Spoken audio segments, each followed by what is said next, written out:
I made a 29 object rated level in Geometry Dash. It's another Sputnik's video. Chat, what is a regular amount of objects to have in a rated level in Geometry Dash? I don't understand if this is a big number or a small number. Help me. I made a full-length rated Geometry Dash level with just 29 objects. Okay, he said just 29 objects. I'm guessing it's a small number. Like 10,000? Oh, okay. Yes, all the gameplay, these backgrounds, and all the triggers controlling them add up to only 29 objects. I had to do...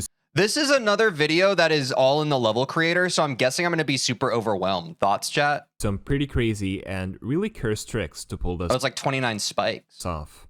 First off, the Also, obviously, like the video, Sputnik's great. obstacles. You need at least 60 seconds of gameplay for a full level, but that's like hundreds of objects. So instead of making 60 seconds of gameplay, I pulled a little trick. You see, the only obstacles I'll add in this whole level are these 4 blocks. The plan is to let the player fly through these, and once the blocks are off the screen, we move them back in front of the player to be Oh, that makes sense. He's using... Wait.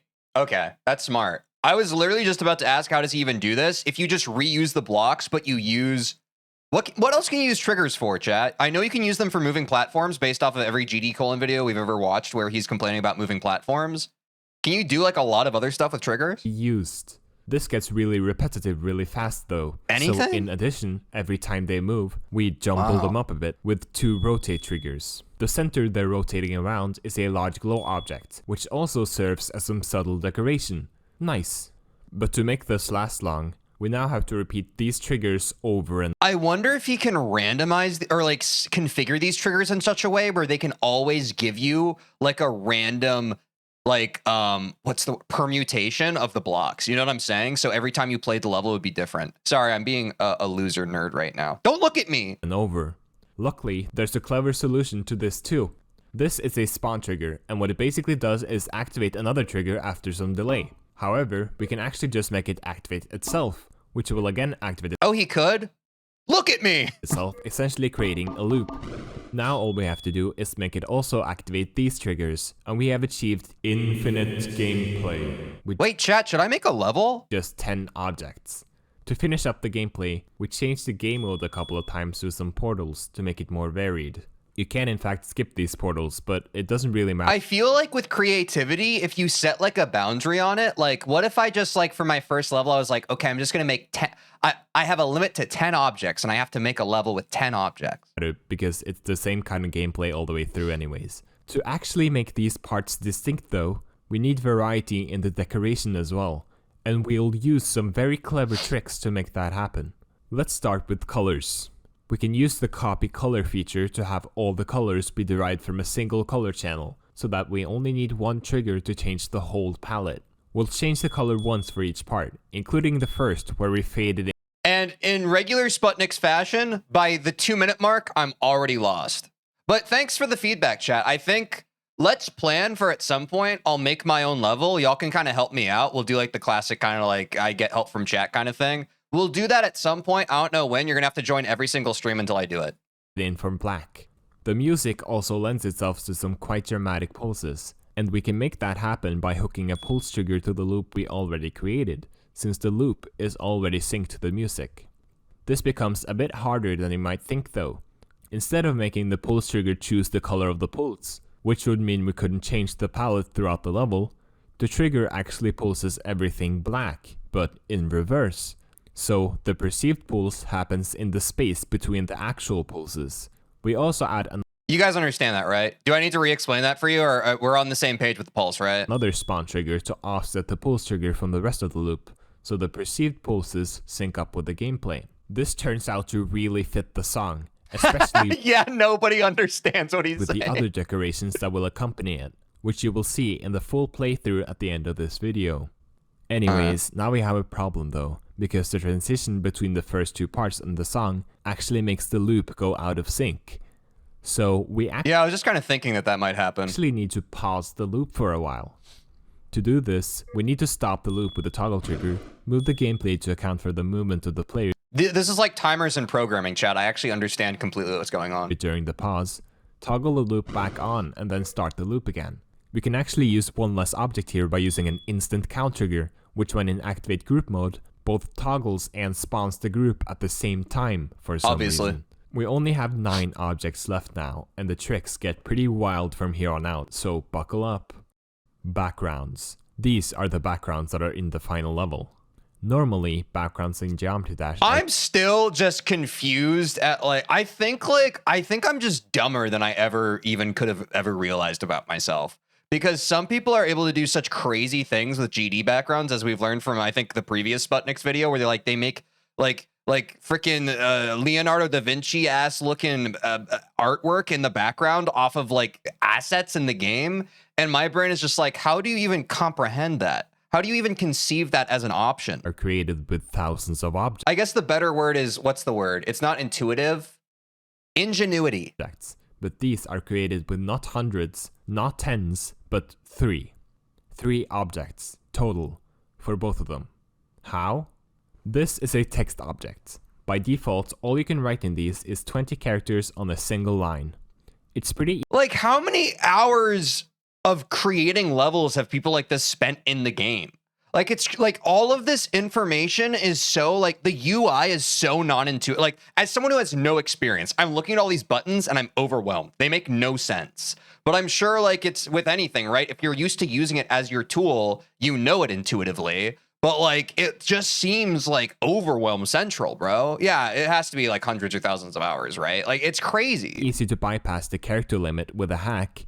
But just high-end levels take like months. Oh no, yeah, for sure. I feel like for an individual level that makes sense that it would take time. I'm just wondering like how does someone get the chutzpah to just like freaking start a level from zero? Still can't have multiple lines of text, except I guess you just have to be really comfortable with being uncomfortable. If you go to this save file, XOR decrypt it with a key 11, base64 decode it, g-unzip it, go to the level you're working on, locate the encrypted level string, base64 decode it, g-unzip it, and then find the text object, find property 31, then base64 decode this, we see that this is the text we just inputted. And as it turns out, if you just replace this text with something with multiple lines, encode it and put it back, and then do all of those steps in reverse, the game will just...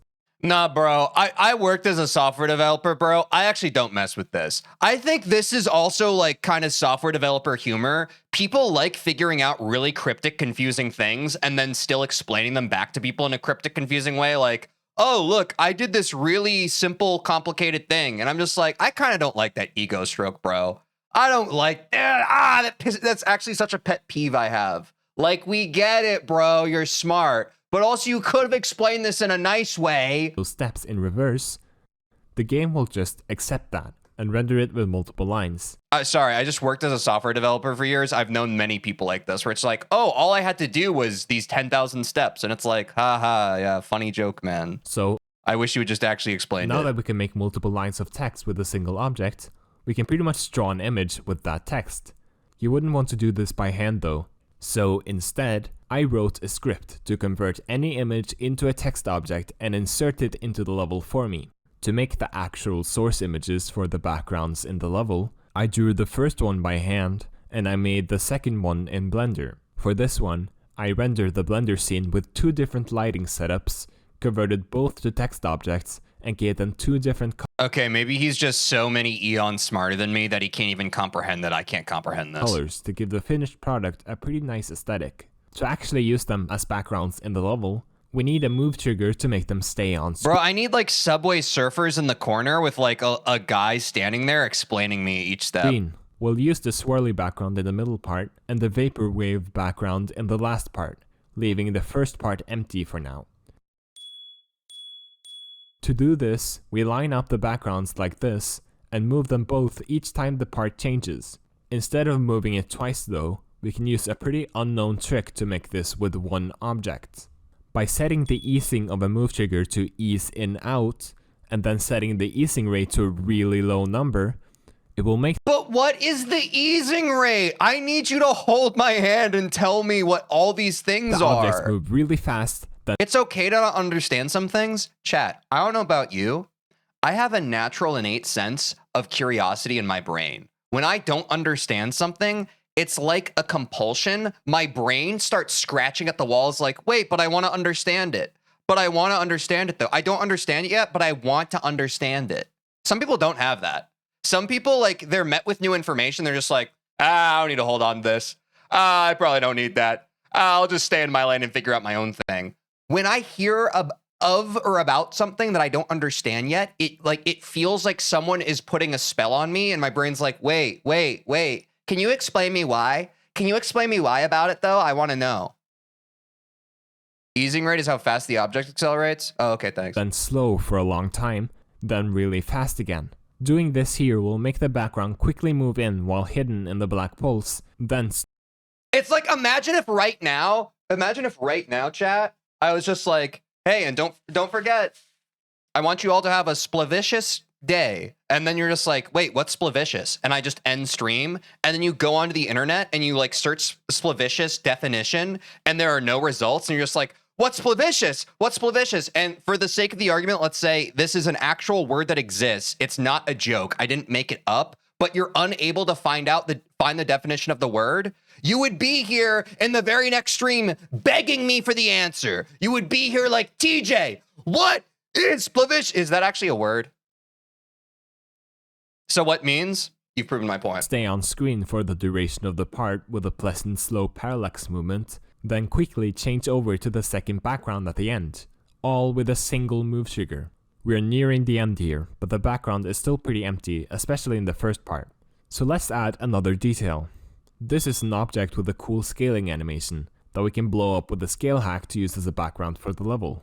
We can also set the speed of the object to match the speed of the music, and all in all, it turns into a pretty satisfying animation. I'll add in this one as well, which has the same kind of animation, and I'll give it a contrasting color and a slower animation speed just to make it more interesting. For this part, I'll move these two up so they match the position of the sun. Just because, I mean, come on, you can't just leave it like this.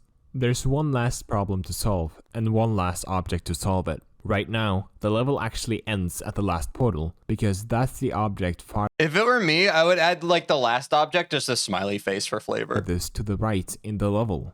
So the last object we add will also have to mark the end of the level itself. So I used the image generator I made for the backgrounds to make my logo and added it to the proper end of the level, so that the level is extended to include the last part. That's it. Those are all the objects in the final level, which I will show now. Let's see it, chat. First attempt.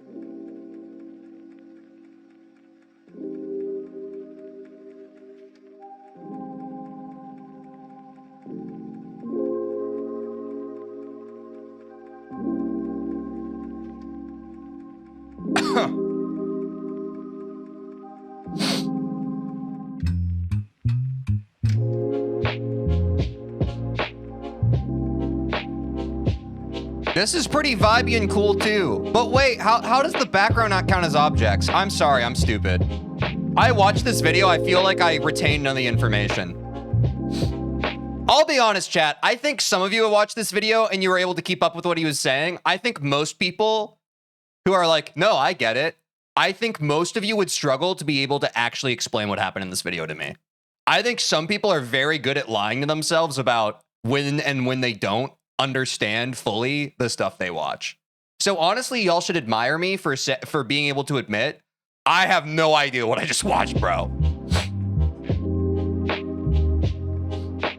I'm not saying all of you, I'm saying some of you.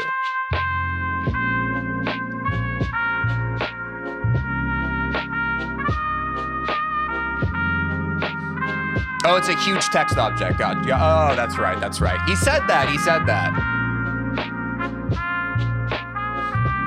He explained it when you were complaining about smart people not explaining things properly. Oh, my bad.